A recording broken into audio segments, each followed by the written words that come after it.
Ladies and gentlemen, welcome to our third monthly lecture organized by the Gulf Studies Unit of the Arab Center for Research and Policy Studies.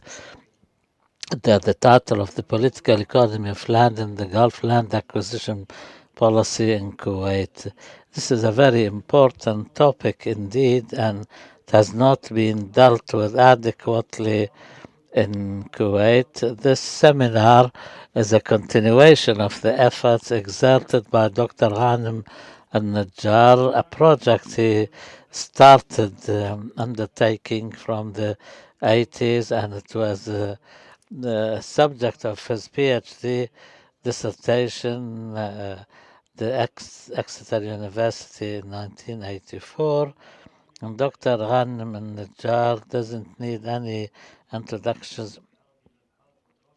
He is a faculty member of Kuwait University and a member of faculty at Doha Institute and a member of the board of directors of the Arab Center, and he was an international expert representing Kofi Annan, the UN Secretary General to the Somal, and he is the founder of the Strategic Studies Unit at Kuwait University and the Salam Center, which is an independent think tank, and he worked as an advisor for many NGOs in the Arab world. He has visited more than 40 universities, giving lectures as a visiting lecturer. He won an international award in 1990 and a peer reviewer of many international journals. He also worked as an advisor for Human Rights Watch, Amnesty International, and the Arab Organization for Science, Culture, Knowledge. He has many publications to his name in the Gulf context and the Kuwaiti context in particular, and he has 35 published articles on the Arab state and citizenship and the state in Kuwait. I invite Dr. Ghanim Alnajjar to we give him 45 minutes and then we will give him some half an hour for questions and answers. Is the microphone on now? Am I getting the green light here now to start? I was talking about traffic lights and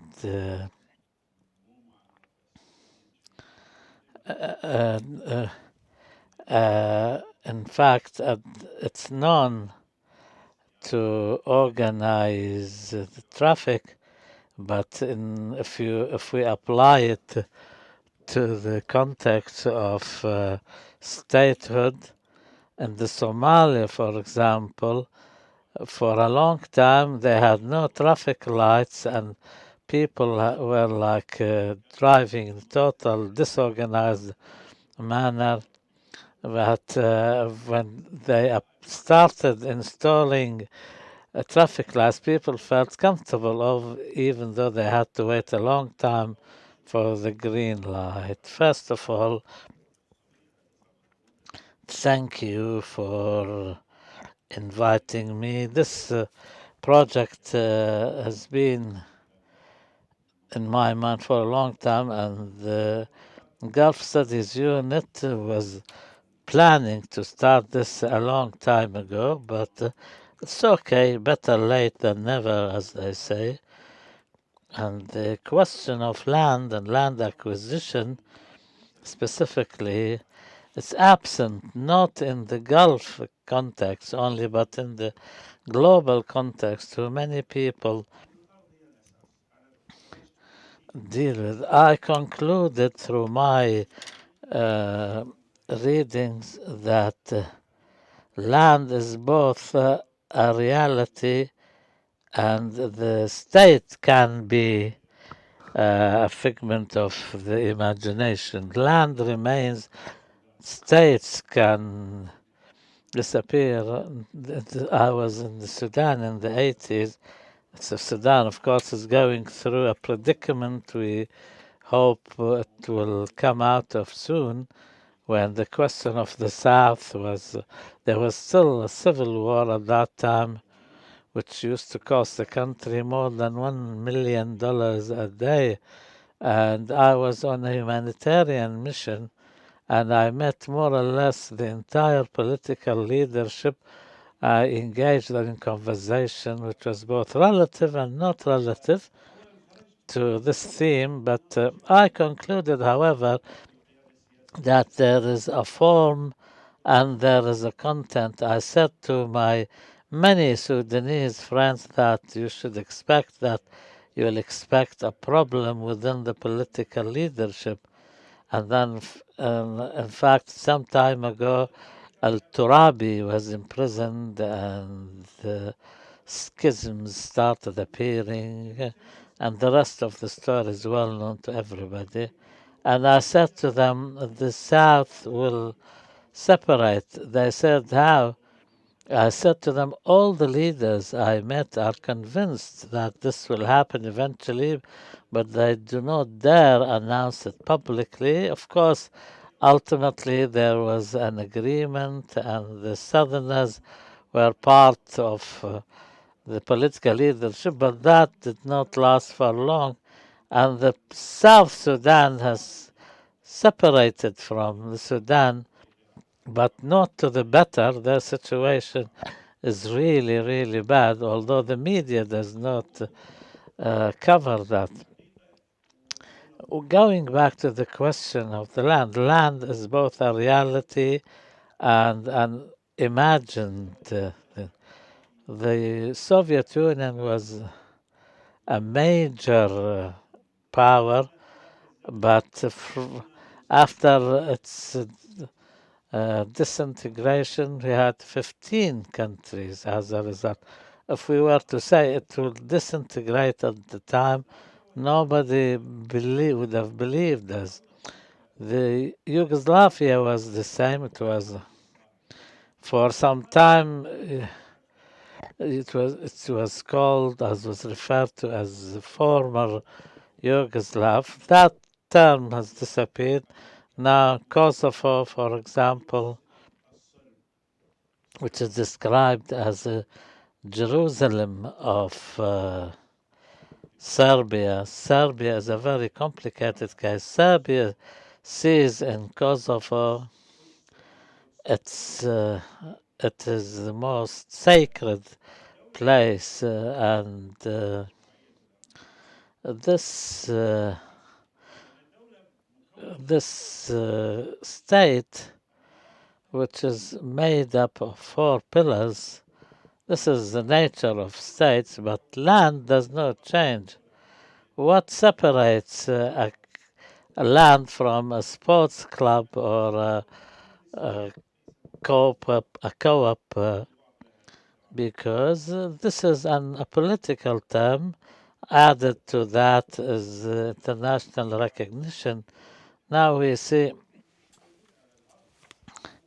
the Swiss Union is not there on the ground. In reality, it's made up of cantons, and each country, each canton can go its own separate way tomorrow, because they have their everything, their flag, national anthem, army. Each canton can separate tomorrow if they so wish. I was in Switzerland, and they told me that in our history, two cantons went their separate ways. No problem with that. They decided to return that. The state is not something constant. What is more constant and durable is the land, and the variable is the degree of sovereignty the state has. In Colombia, FARC remained in control of large swathes of land in Colombia for 50 years. I was with Kofi Annan, we attending conferences on dispute solving. The FARC used to sign agreements with the government in Bogota. The problem is we have quasi-states, semi-states. I'm not saying this to, I do not mean to diminish their importance or demean them, but there are 60 militias in the world who have the control of large areas, and they establish whatever kind of government they wish. There is more than 60.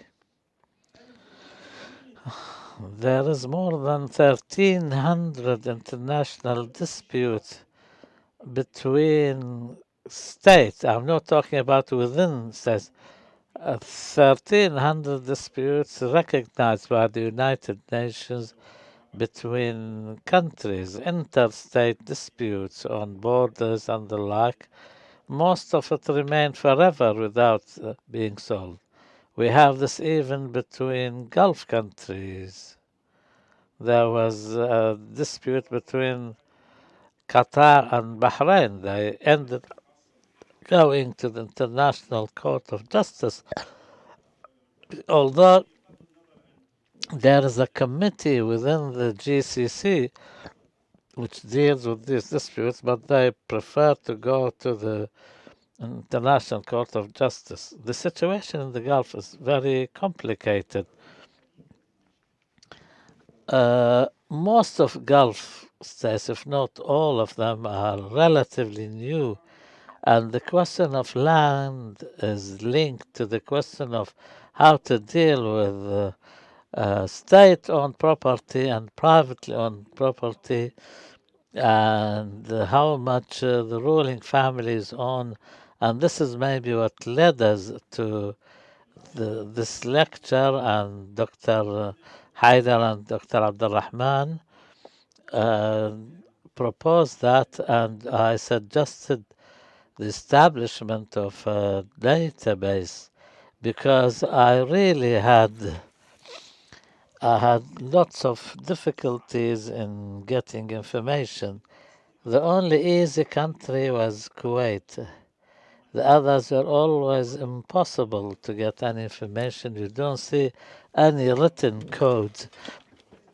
Land is linked to the ruling families. We call them the property of the state, but they are not actually owned by the state as much as they are owned by the ruling families because they are hereditary systems, and this is something that needs to be discussed and researched, and land will remain an important tool in the hands of these ruling families within the context of talking about property, the land as property of the state, and we cannot talk about the political and economic aspects of this without discussing this.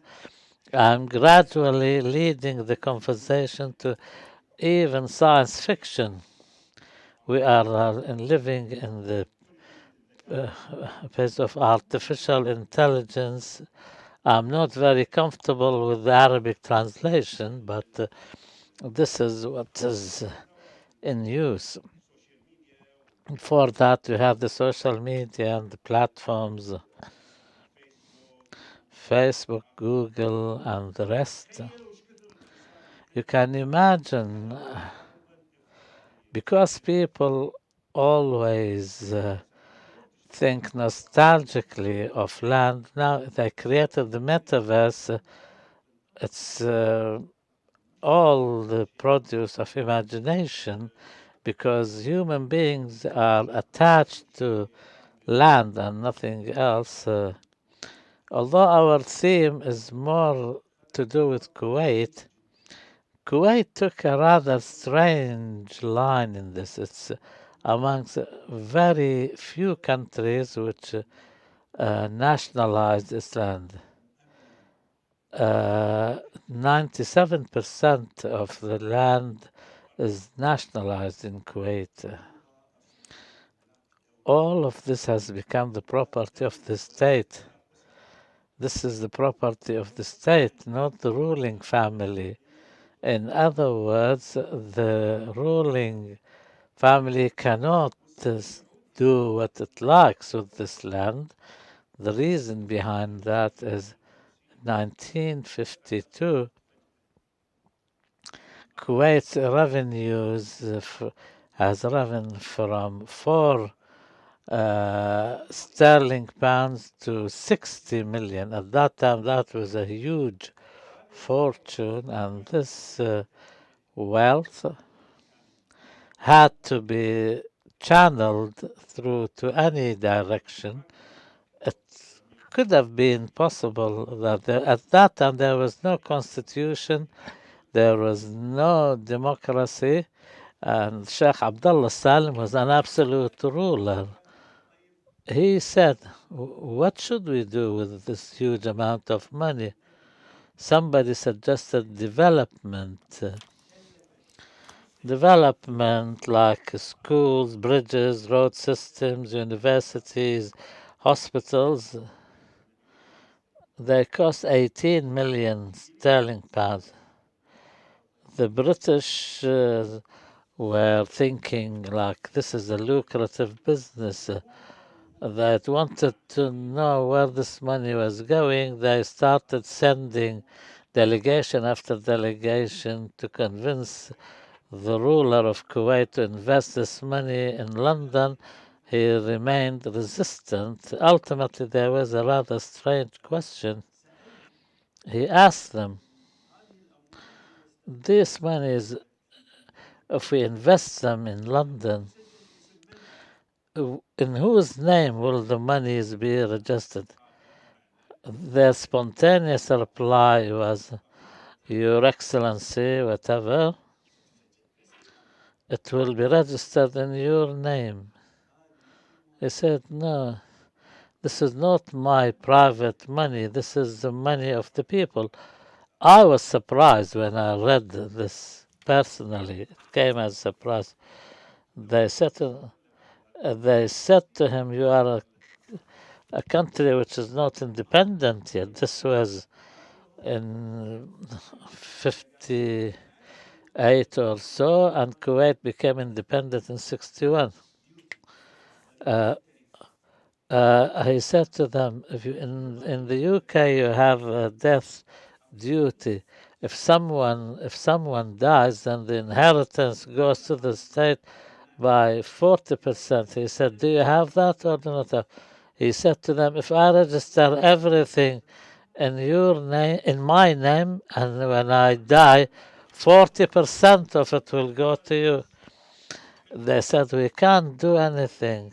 He said, then it's your problem. They tried with the Chancellor of the Exchequer, the Bank of England, until they issued an exception, and the Kuwaiti Investment Office was established in February 1953, which is considered the first sovereign fund in the history of humankind. I'm not exaggerating. After that, very recently, after Norway in the 70s and other countries, this phenomena of sovereign funds became widely spread and had its rules and regulations. The Kuwait Investment Office in London was not only the first sovereign fund, but it was given tax exceptions, and until now they enjoy this because special laws were passed in its favor, and all the investment funds. This amount went to the investment. What about development? A policy started by making people leave certain areas to take them to outside areas. When this phenomena increased, corruption started appearing. At that time, the ownership of land was not something that people sought after. Land was commonly available, common land, and for example, a family, you will go to the ruler and say, I need, then they used to measure them by hands, and they give you something like a bond of like grace and favor, and you pay 2 rupees. I think it's 150 fils. I don't know how much that's worth in Qatari riyal.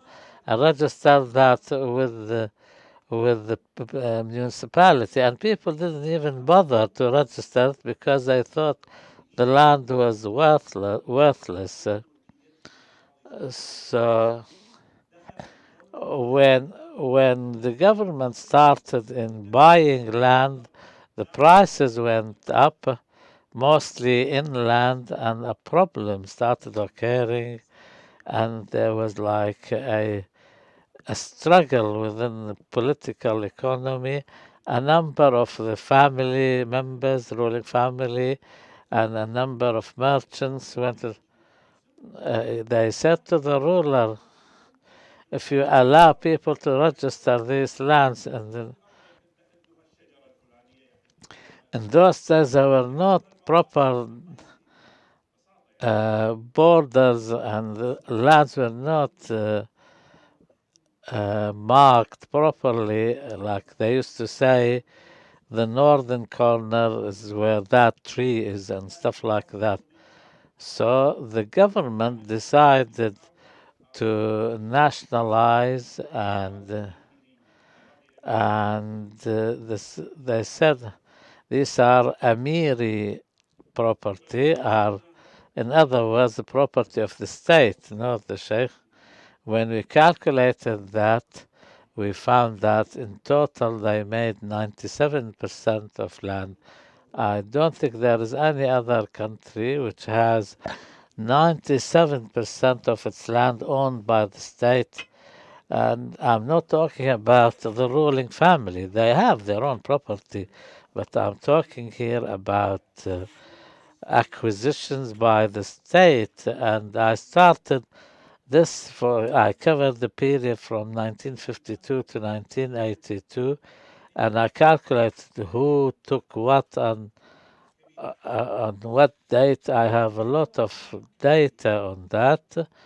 It became there was no equality, but there was justice to a certain extent, and it appears that 1% of those who had land acquisitions, we're talking about 30 years of time.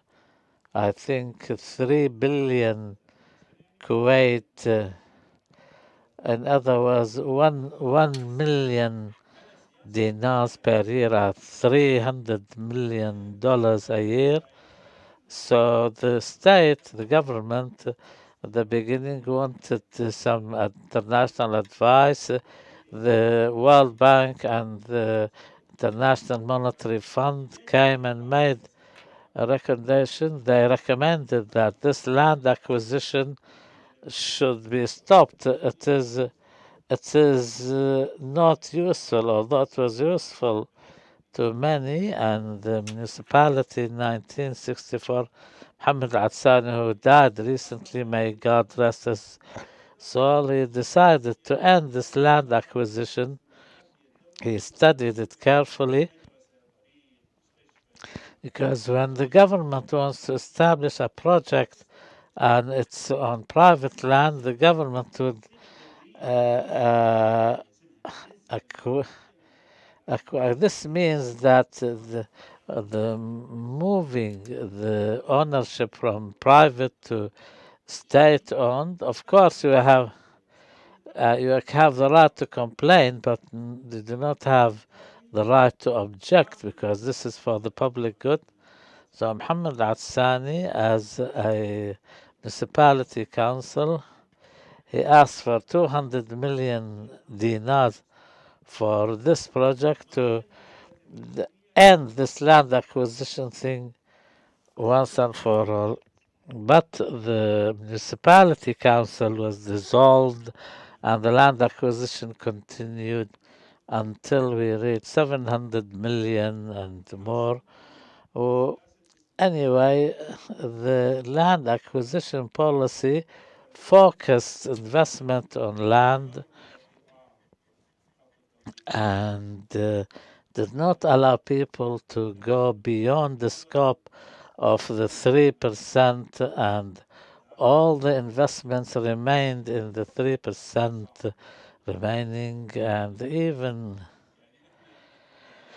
we remember that in 1922, when the Gair conference was held, the Kingdom of Iraq was newly founded, and the third Saudi state, which in 1932 became known as the Kingdom of Saudi Arabia, it was the Sultanate of Najd and Al-Hijaz after World War One, and the conference was held under the auspices of Sir Percy Cox, the British political resident, and there was some sort of delineation of the borders.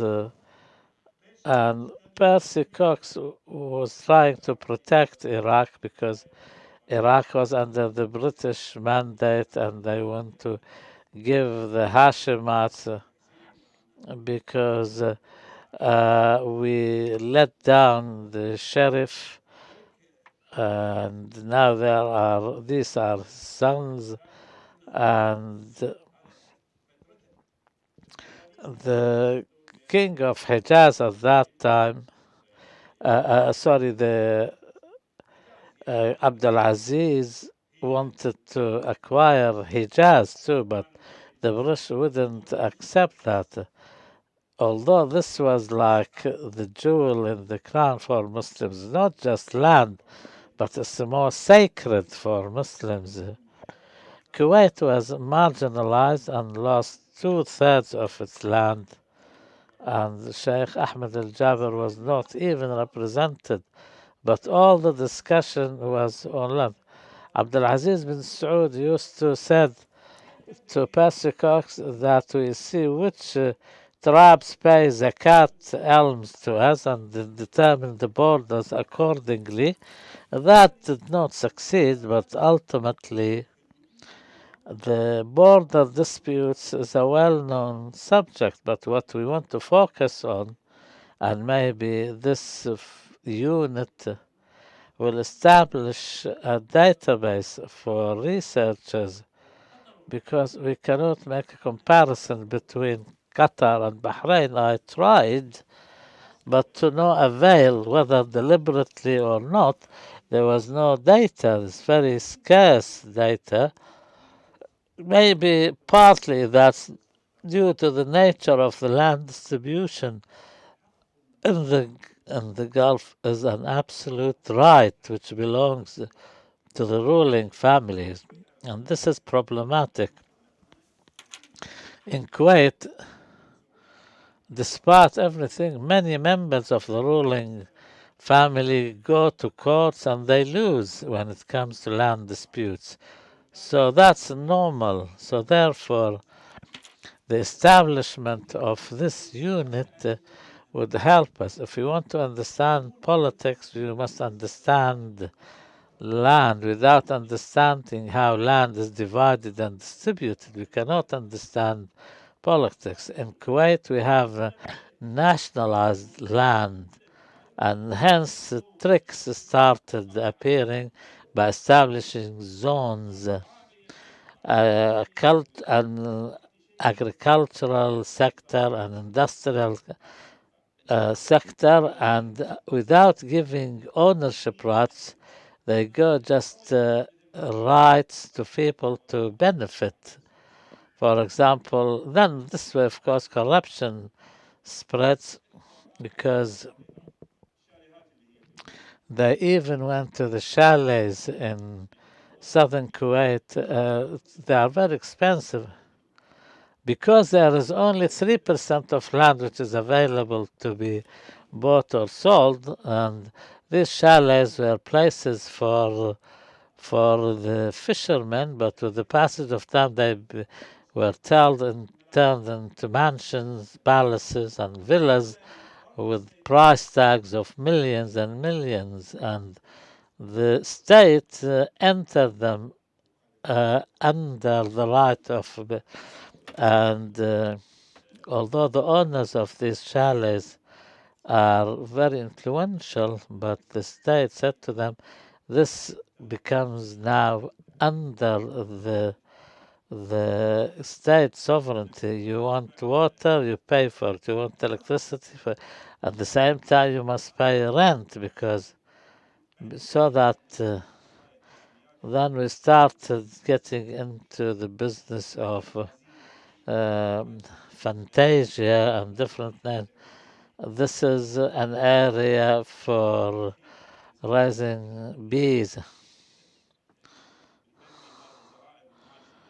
and some were named as farms and barns to raise cattle or something. Although the names used were like for developmental things. Then they started this project of food security. On paper, this is beautiful. When you read about it, it's fantastic. You have to have a company with a capital and objectives and aims and things. They started distributing land with like 100,000 square meters. Now they are investigating the corruption. How did people go there? I remember after the invasion, I wrote an article because I know about this thing. I said, after the country was liberated, the time has come to liberate the land. Nobody listened to me. There is talk about that now, and I discovered that now this is linked to the municipality, and Sheikh Sabah Al Ahmed used to say the corruption at the municipality level is vastly spread. We try to get information, and people used to close doors in our faces. It's not easy to get information about land. The most serious matter in the history of any country is land. Any other subjects can be arranged in a different way. What happened that the nationalization of land led to an imbalance in establishing projects on economical basis, and they became established on political basis. They do not lead to any development, and ultimately people turn their farms into resorts and others, depending how close or far they are from the political authority. And the political authority every day comes up with a new project. Now we have the bees project, the camel project, etc.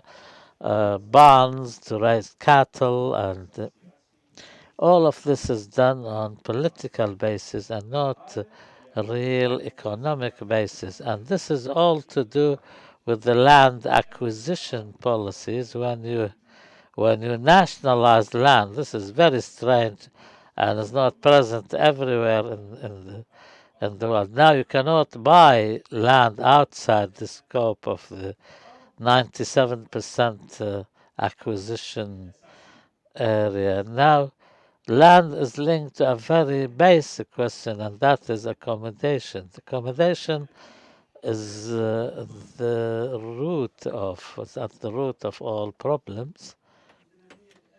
We have 100,000% application for accommodation, a country like Kuwait with the land, with the financial ability, they cannot deal with it. How can you deal with it? For example, if you turn 50% of the government-owned land stand into private land, and the whole picture would change. Because now you cannot establish anything with land, and you have to pay 80% of your capital for the land. This is not feasible because the price you pay for the land should not exceed 25% or something. If you have to pay 80%, how much are you left with for the rest of the project, for advertising, for raw materials, for labor force? So how can that? When you go, and then you have to resort to the state. I'm not talking about any particular, but now a de facto situation, and the government agencies and authorities are the ones who decide. And finally, I thought that the project to establish a database on how land is owned and how it's dealt with in the Gulf is a very pertinent question. It's not a marginal issue, and through the land you will see what's happening in the rest of the country.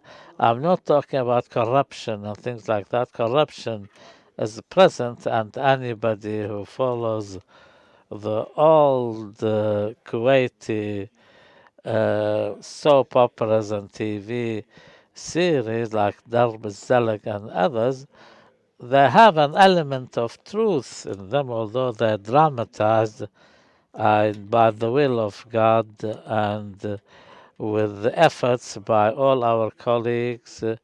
We can start with Qatar and establish a database, and then after that we can move to Bahrain and the UAE. We will find the metaverse. That. Thank you for your kind attention.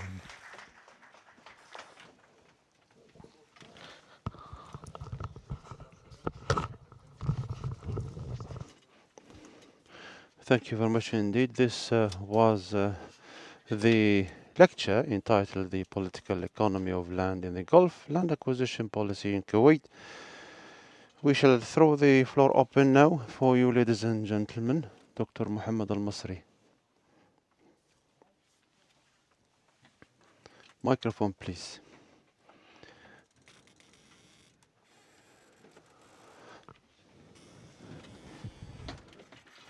We cannot hear the gentleman. He is not using the microphone.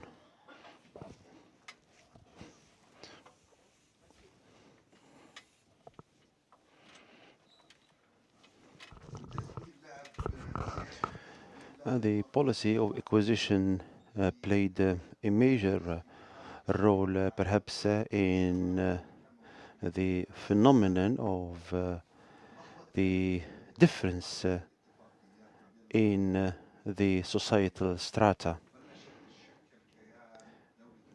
When the modern Kuwait has been established, I would like to ask about the Bedouin tribes, and did they have the concept of dira amongst them, and how did the state deal with such a concept? Because if we look at the style of living in the Arab world, there is the commercial style of living, the urban style of living, and you have talked about the Najd Sultan and the use of the border as being the border of the movement of the tribes. So how was the relationship between the Bedouins and the state? Did the state acknowledge the fact that there was a dira or collective ownership of the land amongst the Bedouin, or was it a different kind of approach. The second question. Thank you, Dr. Ghanim, for coming first and foremost. And thank you for this important lecture that opens new horizons to understand the Gulf and the Mashriq countries. I think in the Mashriq we had no literature that is pertinent to the land acquisition. If we talk about the Iraq, in the London University, we had a thesis on this subject that goes back to 1941. However, there were no further theses. I would like to perhaps strike a comparison in order to understand the issue. First and foremost, a comparison with the eastern countries or the Mashriq countries, and then a comparison with the modern state. Do we understand that the ownership has been transferred into the state, first and foremost, because this might lead to understanding the societies of the Gulf. As far as the comparison with the Mashriq countries, in the Mashriq, in the east, Hanna Batata says that the caste system has surfaced with the emergence of property and the distribution of land. The Ottomans had a complicated system, the Tabo system, the Lesma system. We might perhaps explain such a system. So we ended up having a feudal system. So my question is as follows, and it's an open question. If the Gulf had not acquiesced to the Ottoman influence, or perhaps withdrew from such influence in the beginning, if the answer is yes, then this might lead us to open further questions, and in order to understand the situation of the Gulf states. And if the state had the ownership, does this reflect the lack, perhaps, of the differences in the tribes or the differences in the societal strata and so on and so forth? Because this might lead to sociological related questions as well. I agree that we need to have information, we need to have a database. This is a must to understand why this clan has acquiesced certain land and another clan has not. Yes, these are two questions are complementary to each other, and they are two very important questions. Usually, the question is more important than the answer when it comes to the dialogue. You can answer, and you can beat around the bush, as they say, but the question frames the subject and makes you more focused. The answer might be open-ended. Yes, Mr. Muhammad and you, Mr. Haider, have asked two important questions. At the end of the day, states are different and countries are different. When you talk about the Kingdom of Saudi Arabia, the Kingdom of Saudi Arabia has been established gradually, and this is the third kingdom, as we know. The first and the second were destroyed. Then Abdurrahman al Saud came to the Kuwait, and he had Abdul Aziz, his son, with him, and they lived there for a good period of time, and then they had a campaign in the Riyadh, and the British thought of this young man, and they had adopted him, and then Abdulaziz took the helm of power, and then there was the high treason, if I might say, of Sharif Hussein. The British let him down, and he didn't get anything from them. But yes, the Kingdom of Saudi Arabia's issue is different. Bahrain as well is different because Bahrain is deep rooted in history, and it is an agricultural kind of based society. The Emirates, Kuwait, and Qatar, they were not agro kind of societies. And if you had these huge holdings, what would you do with them? That's why the land has been a common land, and they didn't take heed of the land. Mr. Muhammad has talked about the concept of dira, the a certain land that belongs to a certain Bedouin tribe. But for one reason or another, this land has been transformed into the ownership of the state. The Bedouins talk about their tent as being the tent of pride, because if a Bedouin family has a row with another, then they can have the tent on their camels and leave. But nowadays, everybody lives in houses, and they cannot leave if they had a dispute with their neighbors. In Jordan and in Iraq, the tribal status is more entrenched. The Majlis in Jordan takes place to sort out certain rows before getting to the court system. In Iraq as well, it is the same. There is a tribal rule. Following the toppling of the regime, we went in Al Basra and we rented a house at a certain lady, and one person stole something from her, and the tribesmen came and they had their own ruling within their majlis following the toppling of the regime, and they accused him of theft, and they punished him. The Gulf states and the land has become a state-owned land. It is different than what took place in Somalia,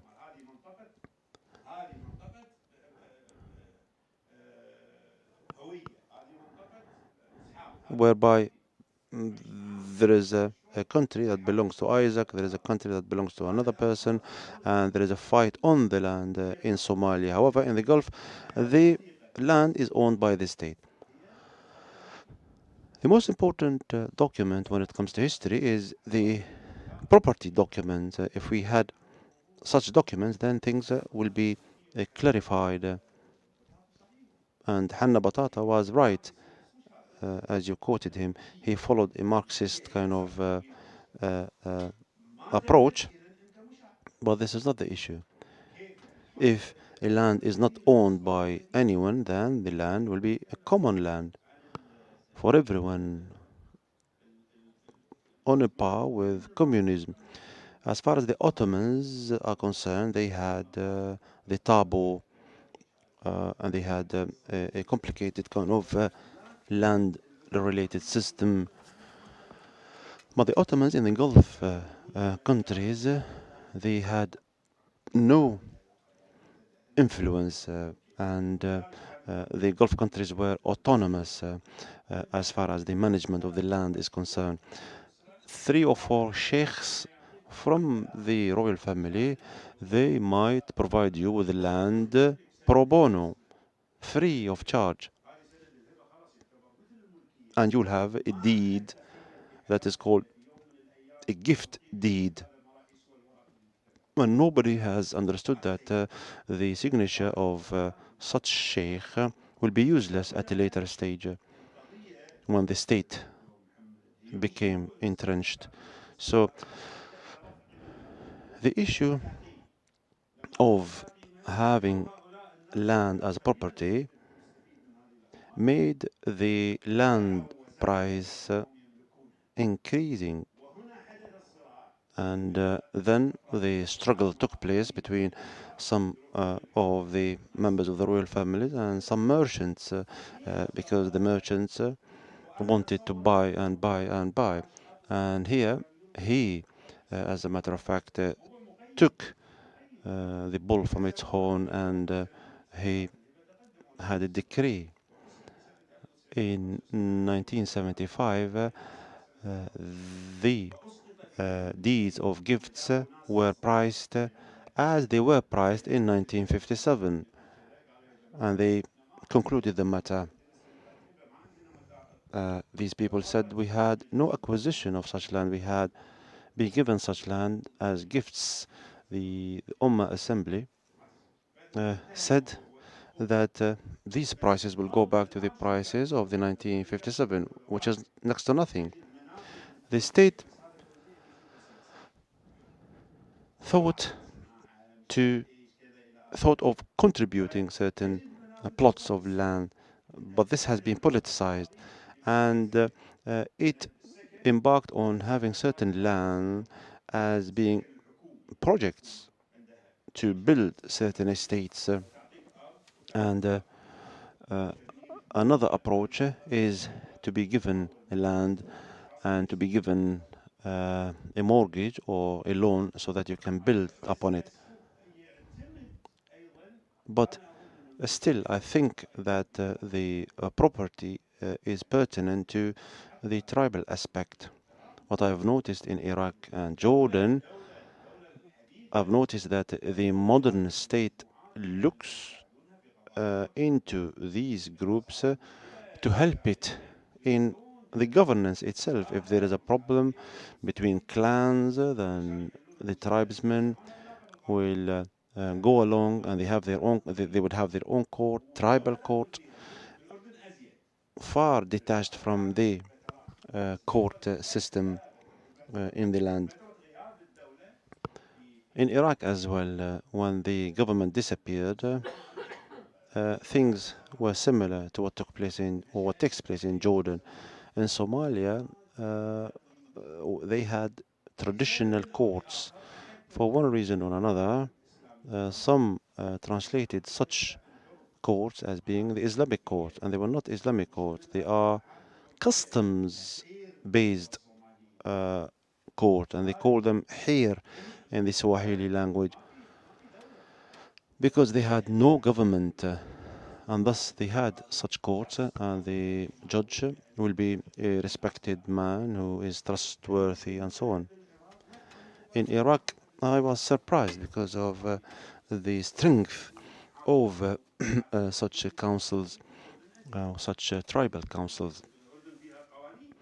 In Jordan as well, it is very manifest, and they are tribal. Yes, tribal. I think that this is pertinent to the land, to the property in Qatar, in the Emirates, and Bahrain is somewhat different because of its size and because of the landfills in the sea. Such projects were embarked upon by the government. In the Emirates, albeit it is sizable, and in Kuwait, the tribe cannot come along and says that these are our properties, unlike what took place in Canada and the United States of America when the indigenous people were given certain land. And in some parts in America, I visited these people, and in some areas they use such land. They erect certain casinos and so on and so forth. But this doesn't take place in the Gulf countries because the authority of the tribe is there, but it's not that established. It might oppose the regime or so on and so forth, as took place in Qatar, but it is limited. The authority of the state in the Gulf countries is very solid. The authority and the family.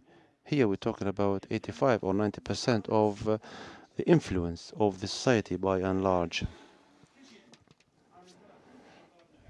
So the state has everything.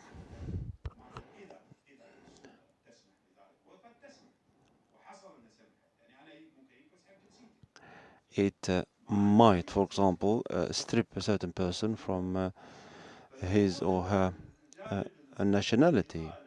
The authority can do anything. So The movement from the common land into the dira, into the state ownership, has taken place smoothly. But still, the Kingdom of Saudi Arabia is different because of different reasons. We might allocate a whole lecture to talk about this subject, but they have the NEOM project, and there are certain problems when some of the tribes have been kind of expelled from that area. It is not certain. I don't have the accurate information. However, some of this happens in the world. Here we can talk about the high dam in Egypt and other countries when certain people have been also displaced.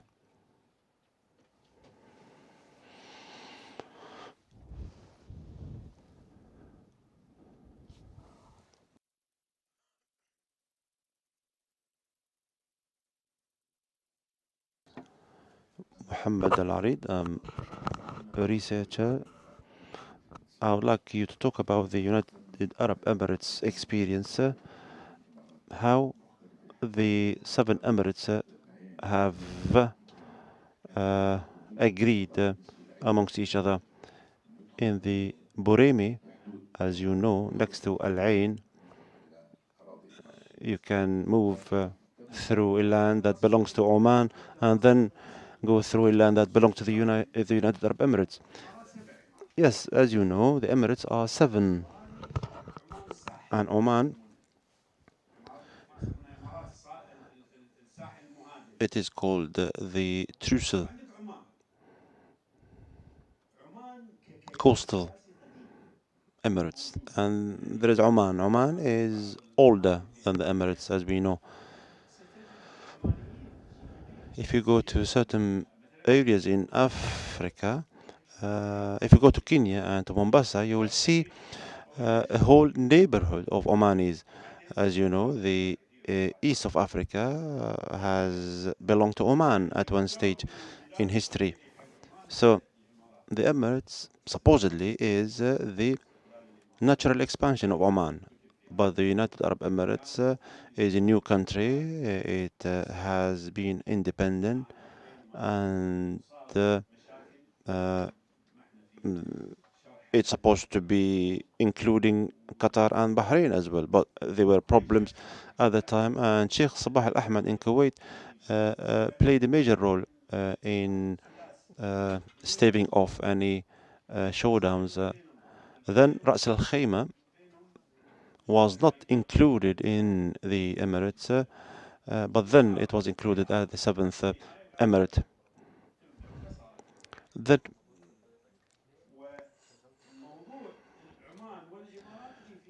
the issue between Oman and the United Arab Emirates, indeed, yes, they have border disputes, and they might be described as existential. There is a border dispute between the Emirates and Saudi Arabia as well in the Buremi, and this border dispute might surface and and end up being a problem, a serious problem in the future. We never know. But you said yes, you go through the Boremi and you come back to the Emirates. Yes, they have certain arrangements, but the problems are still there. There's the Mohra as well, the 6th governorate in Yemen. Oman has in kind of good links with such a governorate. If you want to acquiesce, or if you want to have a certain land acquisition in certain area by appeasing the inhabitants, this is a different story. The border disputes do not constitute perhaps a concern to me, because there are different border disputes, there are different studies and so on and so forth. The Qatari-Bahraini dispute on Al-Ahwar, Fasht al-Debil and other areas. They were supposed to go to the borders related committee at the GCC. However, they went to the International Justice, the Court of International Justice, and they solved the problem over there.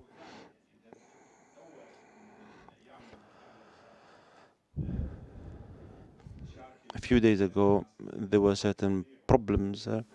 People talked about naturalization and normalization, and Qatar and Bahrain talked about having good relationship, and people were surprised. Then the Emirates said, yes, we have opened a channel with Qatar, and things are okay. So if you follow the policies or the politics of the Gulf, you'll be bewildered because some relates to the personalities and some relates to politics, and you cannot understand what goes on sometimes.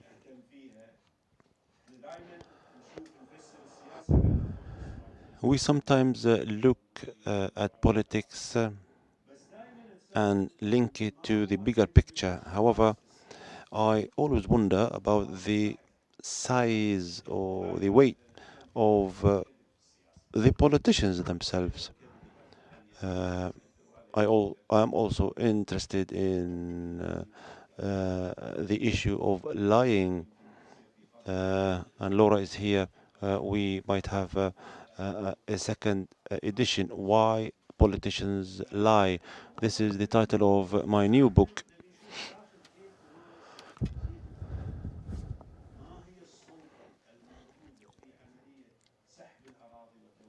Here I talked about the land issues. How can we develop the land, and how can we look at different aspects of the land issues, and how the authority can deal with the land, and so on and so forth. And the royal family has sweeping powers. They can provide lands, and they can confiscate lands, and so on and so forth. That's why we need to clear the matter, and our objective is scientific rather than condemning this regime or that. But yes, when you talk about border disputes, you will be facing political problems. We try to deal with the laws and the legislations and science.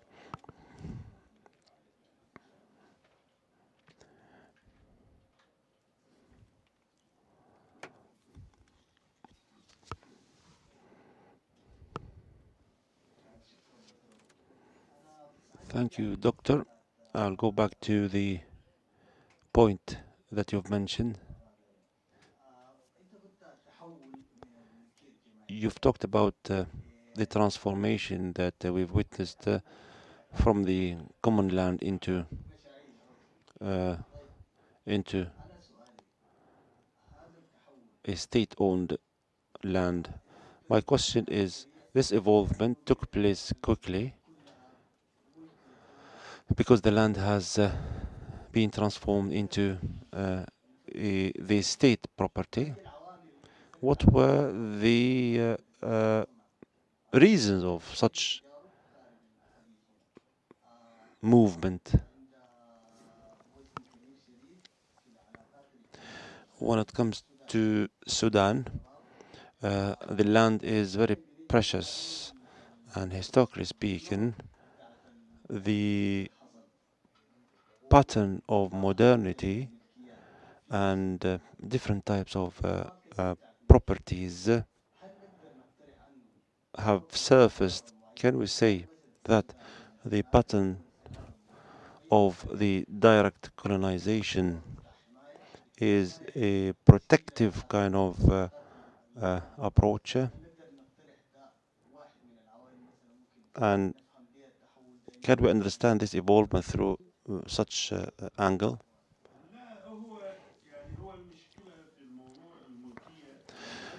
No, the problem is to do with the ownership, and the question is, does the tribe own the land In some areas, yes, the tribe owns its land, and the land equates with the tribal honor. In Somalia, people might kill you for a piece of land, and I've participated in a number of conferences that talked about conciliation, and they have a committee that deals with the land. In the Gulf, there is nothing as such,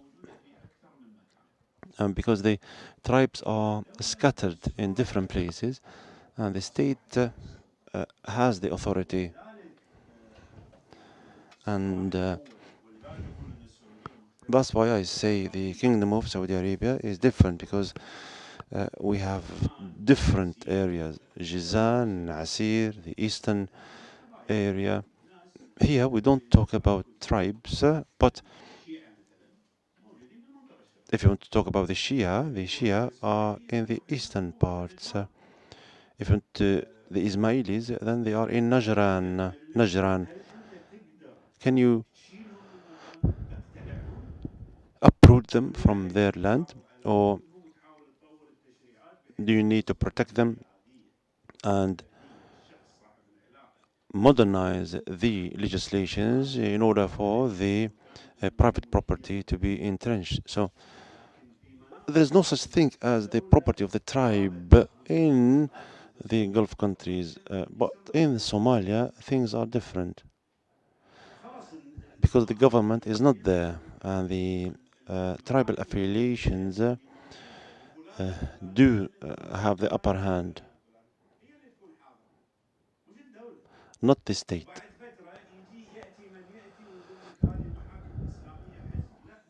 And some people think that the Islamic courts is a party. No, it is not a party. It's not a political party. It was a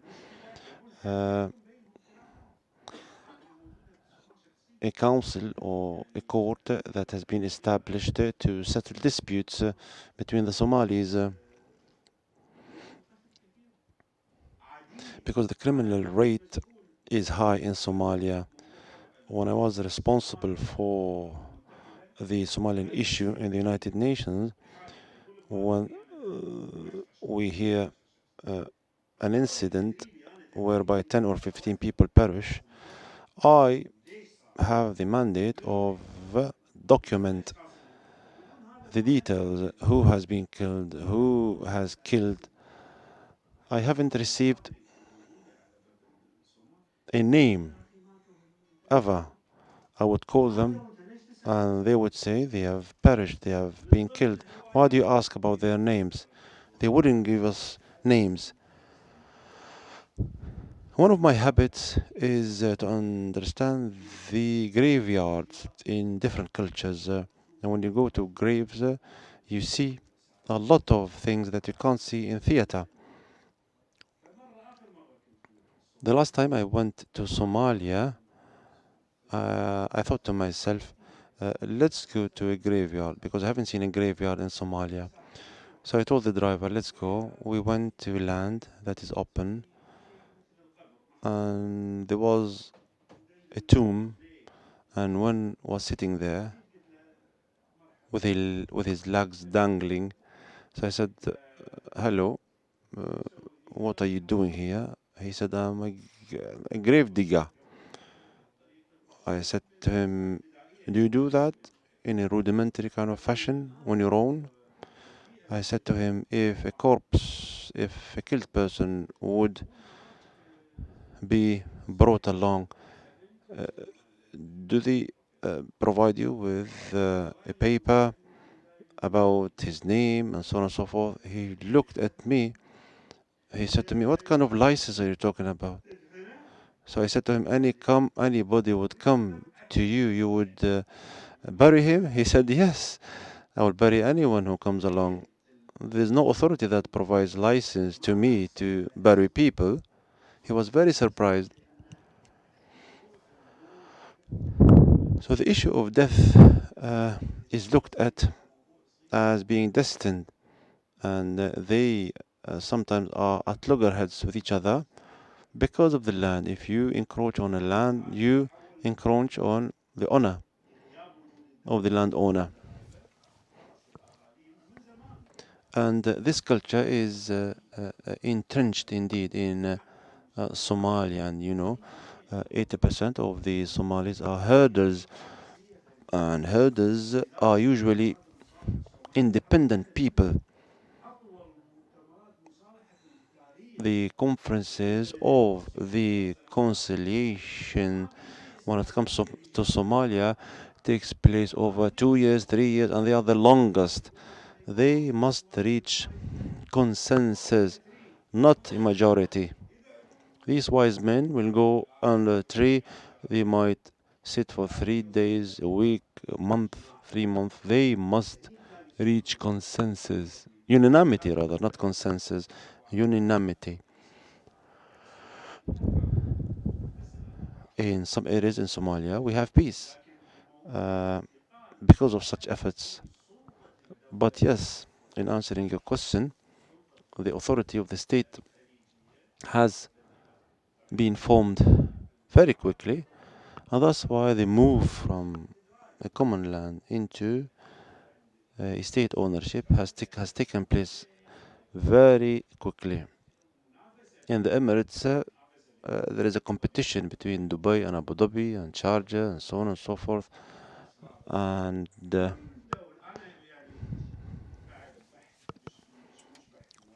following some information or research, I'm convinced now that every emirate has its own system as far as the land issues are concerned, land distribution, and so on and so forth. Every emirate is different than the other.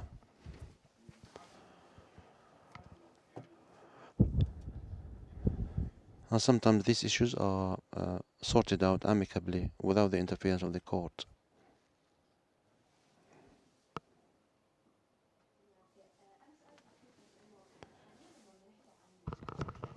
When we talk about land in Kuwait, we talk about the state and its policies as far as the land acquisition policy is concerned. So the problem perhaps is structural.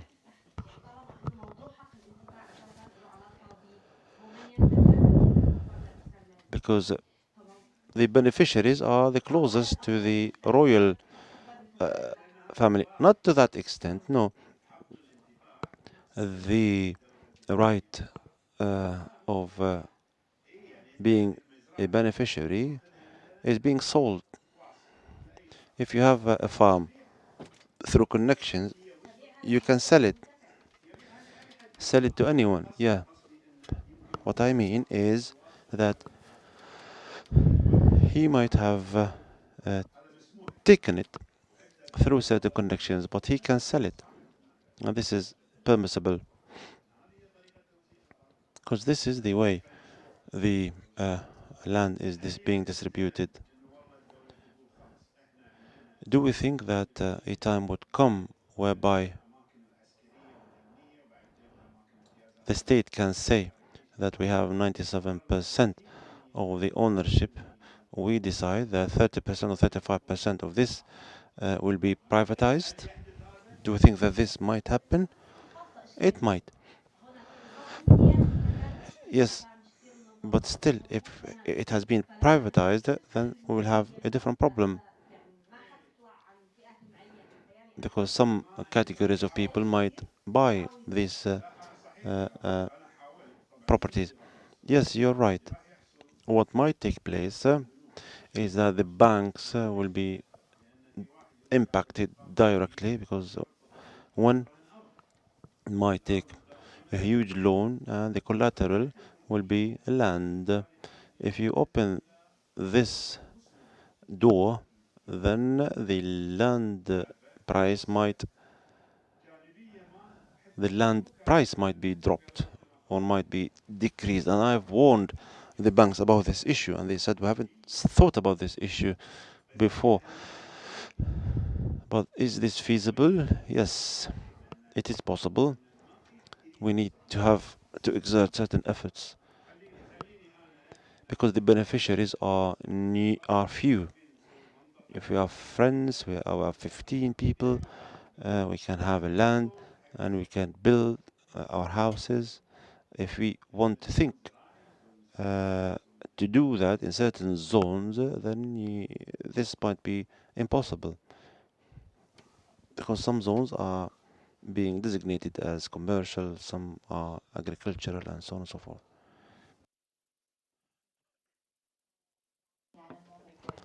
Thank you for this subject that is important. My question will go back, or rather, will keep us in this current period. And how could we understand the land distribution efforts when the cities are expanding? And in Qatar, the city is expanding at the expense of other lands. So, can we have perhaps certain efforts that might lead us to zoning or land acquisition, different policies, and so on and so forth? When we see the map of Qatar, we can see that the Doha is full of inhabitants, and most of the other areas are kind of uninhabited.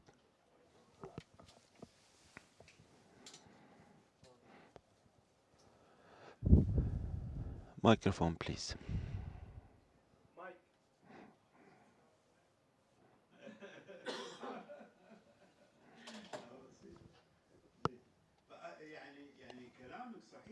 Yes, you are right, because this is linked to the municipalities' policies, and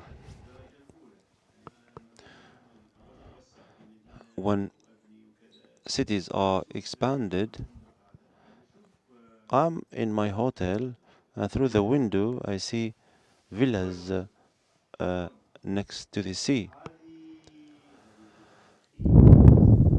These kind of projects need license.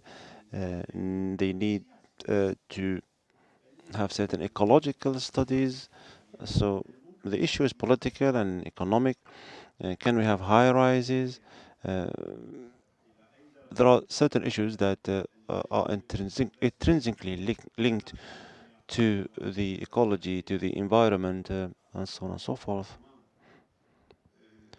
So,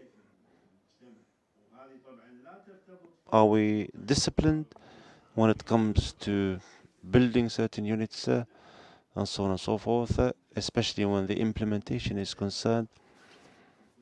Because the decision might be wise, but the implementation might be not. I've noticed in Latin America, or not Latin America, let's talk about Somalia.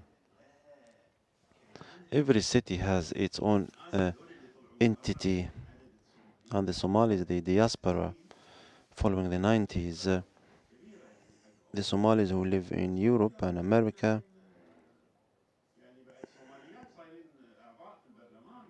some Somali women are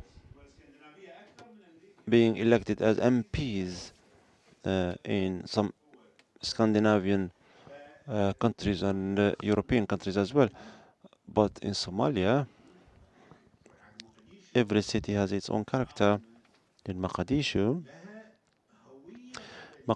has a tribal identity, but it accommodates everyone. But when you go to Bosaso, in Puntland or Garawel, or in Hargeisa in Somaliland, every city has its own character that is intrinsically linked to its own inhabitants because the government is weak. So these Somali people, the diaspora, they come along, they come back to their own countries and they open projects and so on and so forth.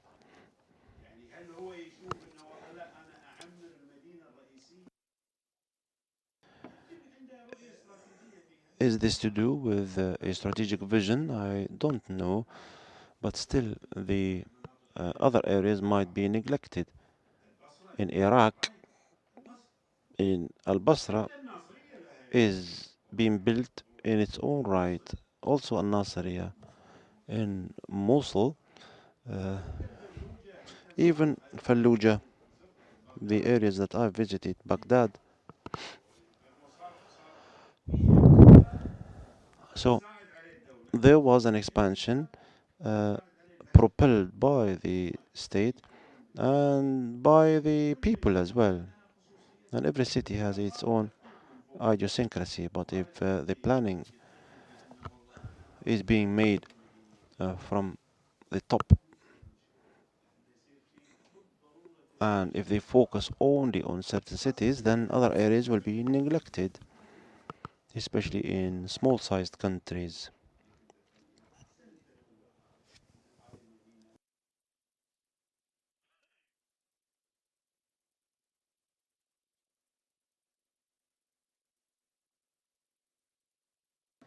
Thank you, Doctor, for this lecture, and I'd like you all for being with us, for posing questions. The next function of the 30th of May will be delivered by Saad Al-Bazi from Saudi Arabia. Thank you very much and good evening to you.